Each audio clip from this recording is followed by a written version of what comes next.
மிதுன ராசி அன்பர்கள் அனைவருக்கும் இனிய ஆங்கில புத்தாண்டு நல்வாழ்த்துக்கள்.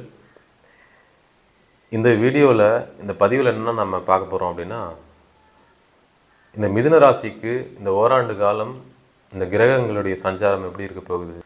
பொதுவாகவே இந்த மிதுன ராசி அப்படின்னு வந்துட்டிங்கனாவே இது காற்று ராசி. அந்த காற்று ராசியில் பார்த்திங்கன்னா புதனுடைய ஆதிக்கத்தில் இவங்க இருப்பாங்க. இந்த மிதுன ராசி அன்பர்கள் ஒரு நல்ல கூர்மையான அறிவு, இவங்களை அவ்வளோ சீக்கிரம் ஏமாற்ற முடியாது. ஏன்னு கேட்டிங்கன்னா, அவங்க புதன்ன்றது எப்போவுமே திங்க் பண்ணி தான் ஒரு செயல்பாடுகளில் இறங்குவாங்க அப்படின்னு தான் சொல்லணும். இன்னும் கேட்டிங்கன்னா, அவங்களே ஒரு புதன் நல்ல அமைப்பில் இருக்கும்பொழுது அவங்களே ஒரு ஜோதிடராகவும் இருப்பாங்க. மிதுன ராசிக்கு இந்த ஓராண்டு காலம் எப்படி இருக்க போகுது? 12ஆம் இடத்தில் குரு இருக்கார் தொடக்கத்தில், 4ஆம் இடத்தில் கேது, 10ஆம் இடத்தில் ராகு, 9ஆம் இடத்தில் சனி. இதுதான் அவங்களுடைய கிரகநிலை. இந்த கிரகநிலை பார்த்தீங்கன்னா, சரி குரு என்ன பண்ணிட்டுருக்காரு அப்படின்னா 12ஆம் இடத்தில் அமர்ந்து ஆக்சுவலாக பார்த்தீங்கன்னா 7-10க்குரியவர். அவர் உங்களுடைய ராசிக்கு 7-10க்குரியவர். இந்த குரு பார்த்தீங்கன்னா மே மாதம் 15ஆம் தேதி ஜென்ம குருவாக வராரு. இங்கே தான் கொஞ்சம் நமக்கு ஒரு சில விஷயங்கள்லாம் பார்த்தீங்கன்னா, என்ன தான் நம்மளுக்கு 7ஆம் அதிபதி அங்கே கெட்டாலுமே 7-10க்குரியவர் ஜென்மத்தில் அமரும் பொழுது ஒரு சில சங்கடங்களை கொடுத்து விட்டு தான் போவார் அப்படின்ட்டு தான் நம்ம சொல்லணும். ஜென்மத்தில் குரு வரும்பொழுது என்ன, ஜென்மத்தில் குரு வரும்போது உங்களுடைய பாக்கியஸ்தானத்தை பார்ப்பார் 9ஆம் பார்வையாக, 7ஆம் இடத்தை பார்ப்பார், கலசர ஸ்தானத்தை பார்ப்பார். குடும்ப ஒற்றுமையெல்லாம் நல்லா தான் இருக்கும், அதெல்லாம் ஒன்றும் பிரச்சனை இல்லை. ஆனால் சில பிரச்சனைகளும் கொடுத்துட்டு தான் போவார் இந்த ஜென்மத்தில் இருக்கிற குரு.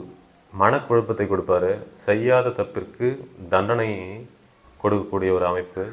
செய்யாத குற்றத்திற்கு தண்டனைனா என்ன, பெரிய தண்டனையானா ஒரு சின்ன ஒரு விஷயம், நம்ம இந்த ஃபேமிலியில் நாம் எதுவுமே தலையிடல, ஆனால் நம்மளை தப்பாக பேசுகிறாங்க அப்படின்ற ஒரு விஷயமோ, ஒரு ஆஃபீஸில் ஒர்க் பண்ணுறீங்க, நம்ம இந்த டிபார்ட்மெண்ட்டில் நம்ம எந்த தப்புமே பண்ணல, ஆனால் நம்ம மேலே அந்த பழி விழுதுன்ற ஒரு அமைப்பு, இதெல்லாமே அந்த குரு கொடுப்பாரு நம்மளுக்கு.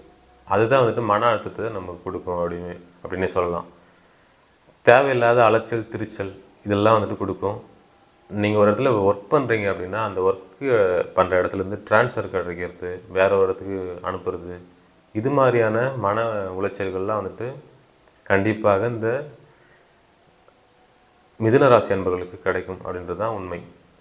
அப்போ இந்த அமைப்புகள் எல்லாமே உங்களுக்கு நல்ல தசைகள் நடக்கும் பொழுது, ஒரு புதன் தசையோ சுக்கிர தசையோ சனி தசையோ நடக்கும்பொழுது பெரிய அளவில் இது உங்களுக்கு தாக்கத்தை ஏற்படுத்தி கொடுக்காது அப்படின்றதான் உண்மை. யாருக்கெல்லாம் ரொம்ப கஷ்டப்படுத்தும் அப்படின்னா, இந்த செவ்வாய் தசை நடந்துகிட்ருக்கும் ஒரு சிலருக்கு. செவ்வாய் இந்த புதனுக்கு நேர் எதிரி. இந்த செவ்வாய் தசை போகுதா பாருங்கள், அது ரொம்ப கஷ்டப்படுத்தும். அதே மாதிரி பார்த்திங்கன்னா புதன் தசை சுக்கிர தசையெல்லாம் போகுதுனாக்கா ஒன்றும் பெரிய அமைப்புகள்லாம் இல்லை. இன்னும் கேட்டிங்கன்னா சுபத்துவமான தன்மைகளில் உங்களுக்கு தசைகள் போகுது. உங்களுடைய லக்னாதிபதி நல்லா இருக்கார், உங்களுடைய ராசியாதிபதி நல்லா இருக்கார், 5-9 நல்லா இருக்குன்னா ஒரு பெரிய பேர் கிட போகிறதில்ல, ஒன்றும் பிரச்சனைகள்லாம் இல்லை. ரொம்ப கஷ்டமான சூழலில் ஜாதகம் இருக்கும் பொழுது தான் உங்களுக்கு ஒரு கெட்டது நடக்கும் வழிய, உங்களுடைய 5-9 சுபத்துவமாக இருக்கும் பொழுதும் நல்ல தசைகள் உங்களுடைய லக்னாதிபதி ஸ்ட்ராங்காக இருக்கும்பொழுது உங்களுக்கு சமாளிக்கக்கூடிய தன்மையை அந்த லக்னாதிபதி கொடுத்து விடுவார் அப்படின்றதான் உண்மை. இருந்தாலும் கவனம்ன்றது உங்களுக்கு தேவை அப்படின்றது தான் உண்மை.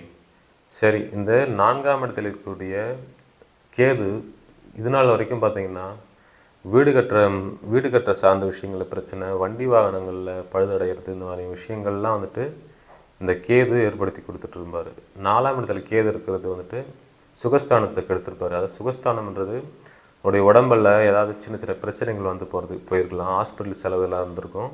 இப்போ 3ஆம் இடத்தில் அமரப்போகிறார். 3ஆம் இடத்தில் மறைஞ்சிருக்கிறது நல்லது தான். அப்போ இந்த அமைப்பு நல்லா தான் இருக்குது அப்படின்னே சொல்லலாம். ராகு கேது பொறுத்த வரைக்கும் ராகு 10ஆம் இடத்தில் இருந்து 11ஆம் இடத்தில் வராரு. ராகு அப்படின்னு பார்த்தீங்கன்னா ராகு 10ஆம் இடத்தில் இருக்கார்.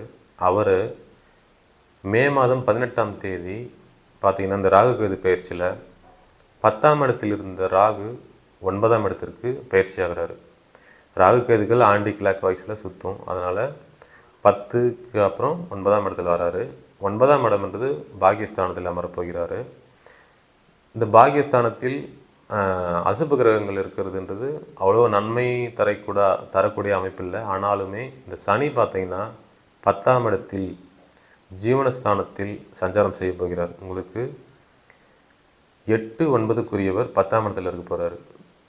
இந்த 10ஆம் இடத்துல இருக்கும்போது தொழில் சார்ந்த விஷயங்கள்லாம் ரொம்ப நல்லா இருக்க போகுது. சொந்த தொழில் பண்ணுறீங்க அப்படின்னா உண்மையிலேயே நல்லா இருக்க போகுது அப்படின்னு சொல்லலாம். நல்ல லாபம் கிடைக்க போகுது.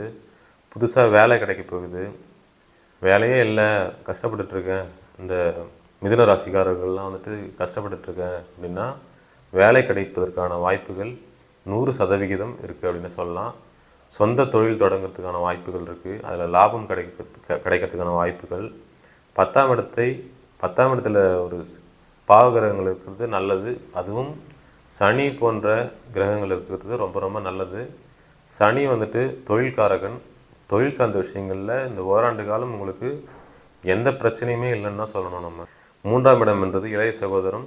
சகோதர ஸ்தானத்தில் 3ஆம் இடத்தில் வந்துட்டு கேது இருக்கும்பொழுது அண்ணன் தம்பி, அக்கா தங்கச்சிங்க இப்படிலாம் இருக்கீங்கன்னா சகோதரர்கள், ஃப்ரெண்ட்ஸுங்க இப்படிலாம் வந்துட்டு கொஞ்சம் ட்ரிகர் ஆகிறதுக்கு, ஒரு கருத்து வேறுபாடுகள் ஏற்படுறதுக்கான வாய்ப்புகள்லாம் இருக்குது.